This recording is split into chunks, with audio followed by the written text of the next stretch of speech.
it on a page, and squinted her eyes.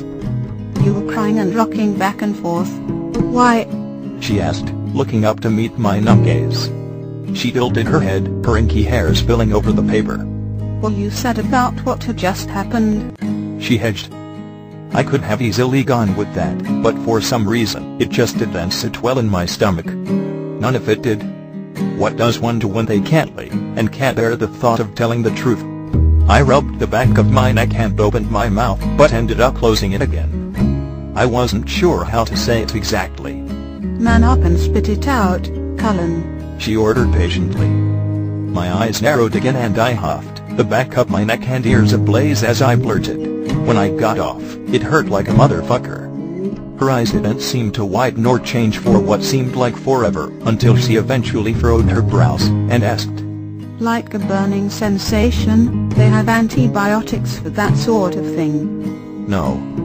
I disrupted in an affronted voice. It wasn't physical or anything, it was just like, pain felt good, so, pleasure getting off, was kind of like, fuck, do you know what I'm saying? I finally muttered, looking away, peeved and, Christ, I was fucking embarrassed. Oh.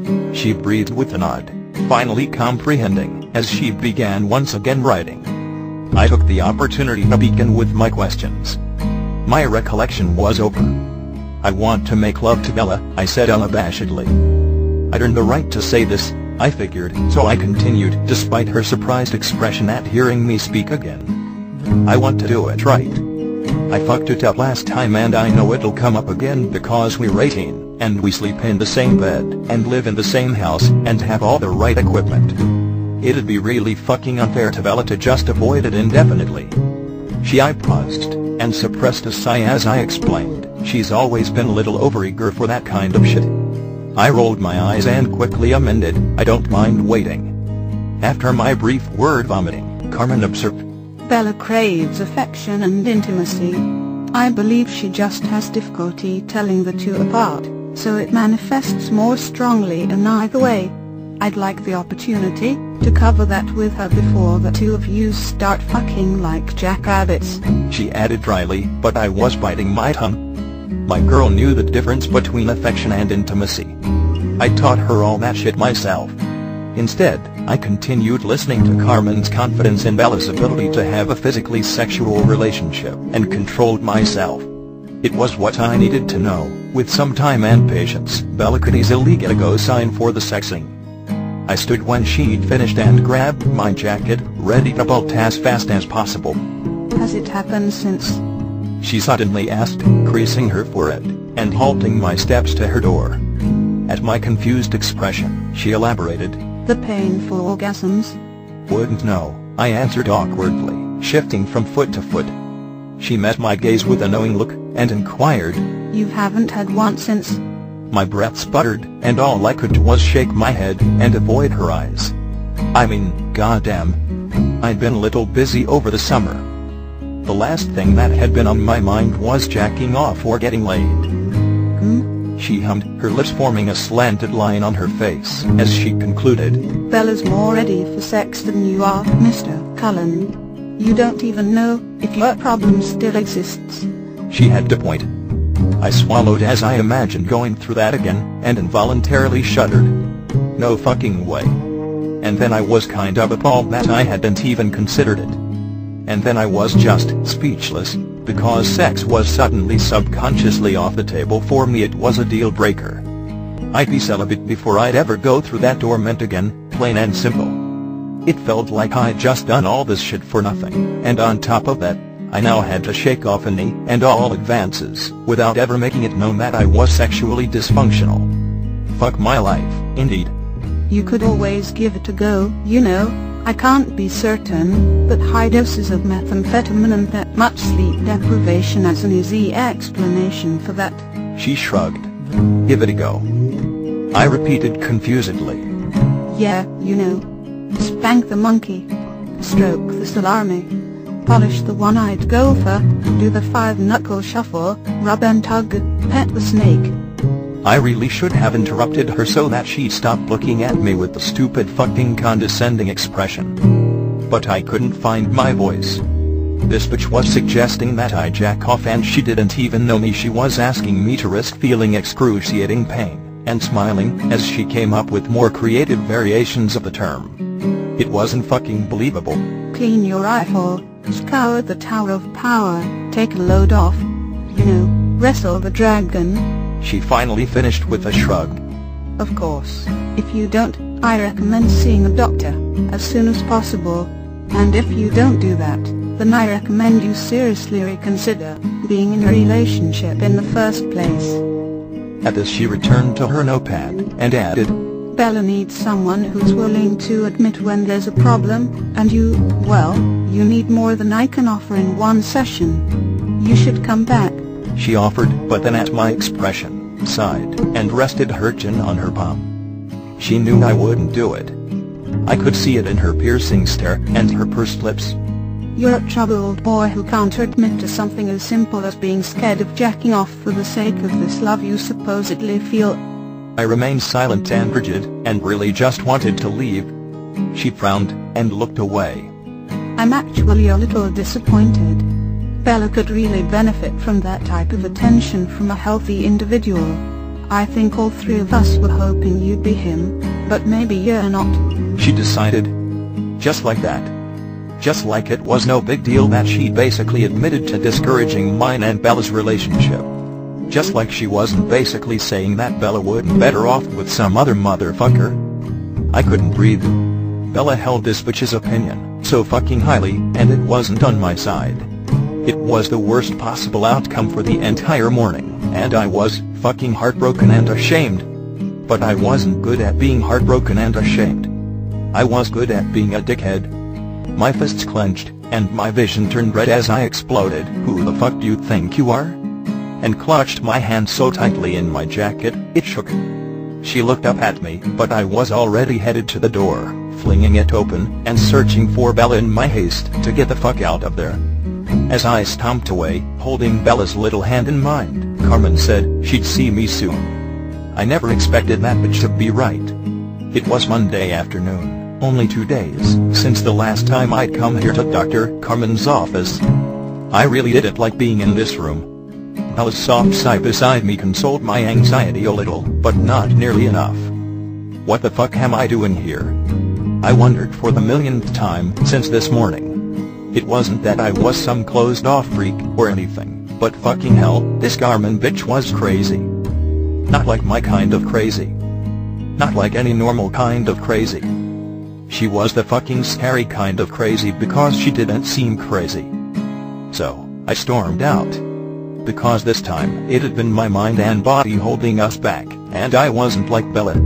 She was good at handling that kind of shit, and I was just good at avoidance. And this was what I fucking hated about Dr. Carmen. She'd been right that morning, and she knew I knew she was right. She also knew I was too fucking proud to ever admit that shit, so she'd let us walk away, knowing I'd be back. And I'll be fucked if I wasn't here 2 days later sitting on her goddamn couch, and kissing my every shred of dignity goodbye. Dr. Bitch was a mindfucker. Plain and simple. She could see into my head and twist it so that one little comment struck a nerve and made me panic. She'd used that against me. She'd wiggled her way into my head, and planted seeds of doubt had made me feel like I'd hold Bella back, and that she'd be better off with someone else. She knew how to use my worst fears against me to get shit done. It was sadistic. It was evil. It was unethical. It was also so fucking cool. Maybe that's why I was here now. I was too intrigued with the art of mindfuck for my own good. I mean, shit. How the hell did she do that? After I'd actually jumped my own hurdle, I was left analyzing the session, and her series of questions. At the time, I hadn't noticed any rhyme or reason to them, but the more I dwelled and shit, I was really good at dwelling, the more I began seeing subtle patterns. I wanted to see more. But I also knew the allure of her mindfuckery prowess wasn't the reason I was here right now. I was here because there was a beautiful girl at my side this time, and she needed me to deal with my shit before I could even hope to deal with our shit. I knew the second we stepped out of that shower that I was a goner. Her eyes were so fucking light and happy. And, well, okay, she was a little horny too, but mostly, she was just happy. There was no better feeling in this world than seeing her happy, feeling as though this could work. This could be permanent and good in all the right ways. All I had to do was get Dr. Carmen to see my devotion. Come hell, or high water, or excruciating orgasms, I was determined to make this shit work. There was no other option for me. I looked over at my girl sitting beside me, sipping on a cappuccino with her feet tucked underneath her. She looked so fucking comfortable in this office, all nestled into the sofa. And cute. She spilled a drop of her coffee onto her black hoodie, and swiped at it sourly. Shit, she cursed under her breath, her brows puckering into a little scowl. Christ, I've given her such a dirty fucking mouth. Maybe I could give her something worth having this time around. And that was really the gist of it, I figured. The art of mindfuckery was intriguing, but it was nothing compared to the opportunity to help her, understand her. Bella caught me staring then, and met my gaze, rolling her eyes, as her lips twitched. I smirked back. I'd given her more than my dirty mouth, I supposed. She had my bedroom, my home, my bathroom, my heart, my balls. She had it all, for as long as she wanted it. She wasn't the cause, she was the reason. When Dr. Carmen walked in, she didn't even look surprised to see me sitting there, the brilliant, crazy bitch. She just fumbled with a bunch of shit in her hands, and flopped in her chair, retrieving her pad and pen, and looking up with a sly and knowing grin. So nice to see you again, Mr. Cullen. Let's get this party started, shall we? I only accompanied Bella to her Monday sessions, leaving Thursday for anything she wanted to discuss with Carmen in private. She insisted no such discussion existed, but I didn't give a shit. I didn't want her editing things for my sake, and Carmen agreed it was for the best. Carmen also suggested I get my own Thursday session, with another, male therapist, if I preferred. She kept pushing it, saying how much individual attention might help me get shit off my chest. She had many recommendations for the position of the sorry bastard she wanted me to talk to for an hour a week, but I always declined. One mindfucker at a time, please. I wasn't used to hearing Bella talk so much. She seemed so at ease, chatting with Carmen as I usually watched and analyzed their interactions. Then we'd leave and go home, and she would always cook something specifically for me. It was never said, but I always knew it. Nights had their own routine. Bella and I now showered together. When it had been brought up to Carmen that we had already done it once, she hadn't seemed against it. Not necessarily outwardly for it, but not against it. Bella and I had left that session with knowing gazes. It wasn't a no. Neither of us had had to even mention it aloud when the time came. She just followed me into the bathroom, and had stripped with me. I took back every single fuck my life reference I'd made that week, as we'd stepped into the shower that evening. Showers with my girl were the best part of my day. It was a common known fact that I was a morning showerer. Always had been. I liked how it woke me up and washed away the shittiness of the prior night.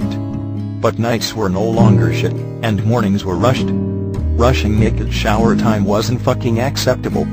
We found that showers were a perfect place to be intimate and close. Our bed was nice, and all, but Esme was really a real fucking stickler about the door bullshit. It was always open. If it weren't for the shower, we'd never have a speck of total privacy. I couldn't possibly bitch, given that we could still sleep together, and even Bella had declared that we were both 18, and couldn't be told to keep the door open. But we were living under Carlisle's roof, and we did it more out of respect than anything else, so the showers were our singular opportunity for total privacy. Sadly, they weren't really erotic or anything. With the exception of washing it, she hadn't touched my dick since that last evening. The same went for her. I was trying to follow her course of therapy, and waiting for some indication that that kind of intimacy was acceptable. Carmen probably had some kind of plan or checklist, or some shit. We had likely expedited the process a little, but it had worked out. If nothing else, we were at least comfortable naked around one another, and touching without immediate promise of getting off. But I never jacked off, either. Bella's hand around my dick had kind of ruined it for me now. It felt fucking boring. Lame. Pathetic. But just because we never got sexual didn't mean I wasn't sporting wood from the second we stepped into the bathroom until she humped me to sleep. Ella was quite acquainted with my boner by now.